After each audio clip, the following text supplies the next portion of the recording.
પોતાની વિવિધ માંગોના સમર્થનમાં આજે કચ્છ જિલ્લા ભારતીય કિસાન સંઘના નેજા હેઠળ ભુજ ખાતે પીજીવીસીએલની કચેરી ખાતે એક આવેદનપત્ર આપીને કચ્છના કિસાનોએ રજૂઆત કરી હતી। આજે કચ્છભરના કિસાનો ભુજ ખાતેની પીજીવીસીએલની કચેરી ખાતે એકત્ર થયા હતા અને પીજીવીસીએલની ઢંગધડા વગરની કામગીરીને વખોડી કાઢીને પોતાનો વિરોધ નોંધાવ્યો હતો। આ પ્રસંગે એકત્ર થયેલા કિસાનોએ પીજીવીસીએલની કચેરીના પ્રાંગણમાં જ ધરણા યોજીને પોતાનો વિરોધ વ્યક્ત કર્યો હતો। કચ્છ જિલ્લામાં પીજીવીસીએલ દ્વારા ચેકિંગના નામે ત્રાસ વર્તાવાતો હોવાનો આક્ષેપ આ પ્રસંગે ઉપસ્થિત રહેલા કિસાનોએ કર્યો હતો। તે ઉપરાંત કચ્છ જિલ્લામાં હાલમાં કાળઝાળ ગરમી પડી રહી છે અને કિસાન પોતાના ઊભા મોલને બચાવવા માટે હવાતિયા મારી રહ્યા છે, ત્યારે આવા સંજોગોમાં પીજીવીસીએલ દ્વારા નવા કનેક્શનો આપવા માટે ઠાગાઠૈયા કરવામાં આવે છે અને ગ્રામ્ય વિસ્તારના કિસાનોને અપૂરતી વીજળી મળી રહી હોવાને કારણે કિસાનોના ઊભા મોલ સુકાઈ રહ્યા છે, જેની સામે કિસાનોએ ભારે વિરોધ વ્યક્ત કર્યો હતો। આ પ્રસંગે ઉપસ્થિત કિસાનોને સંબોધન કરતા કચ્છ જિલ્લા ભારતીય કિસાન સંઘના આગેવાનોએ જરૂર જણાય તો છેવટ સુધી લડી લેવાની હાકલ કરી હતી અને પીજીવીસીએલની કામગીરીને વખોડી કાઢવામાં આવી હતી। આ પ્રસંગે કચ્છ જિલ્લા કિસાન સંઘના અગ્રણીએ ચંચળ ન્યૂઝ સાથે વાત કરી હતી।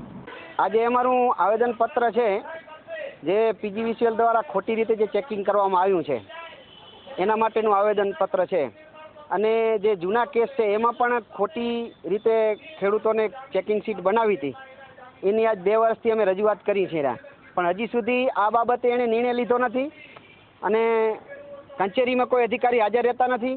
માત્ર ને ખેડૂતને ચોર સાબિત કરવા માટે આ લોકો ખોટી રીતે જે ખોટી પદ્ધતિથી હમણાંની કચ્છ જિલ્લાની પીજીવીસીએલની સંકલનની બેઠકમાં એક નિર્ણય એવો લેવાનો હતો કે સ્થળ ઉપર ચેકિંગ સીટ આપવી અને ચેકિંગ સીટ ખેડૂતનું રેગ્યુલાઇઝ કનેક્શન નીકળે તો 15 પરફોર્મન્સ ભરી આપવાનો આવી નિર્ણય લેવામાં આવ્યો છે અને એ નિર્ણય એના એક્શનનો નિર્ણય 80નો નિર્ણય છે। જો એ 80ના નિર્ણય સામે કંપનીના અધિકારી જે જુનિયર અધિકારી જઈને જે આનો નિર્ણય ઉકેલવા નથી લેતા એટલા માટે થઈને અમે આજે આવેદનપત્ર આપ્યું છે અને આવતા સમયમાં કચ્છમાં ક્યાંય પણ ચેકિંગ કરવા દેશું નહીં। જ્યાં સુધી અમારા જે પ્રશ્નનું નિરાકરણ નહીં આવે ત્યાં સુધી અમે આ પ્રશ્નનો જ્યાં સુધી નિરાકરણ નહીં આવે ત્યાં સુધી કચ્છમાં ચેકિંગ કરવા આપશું નહીં।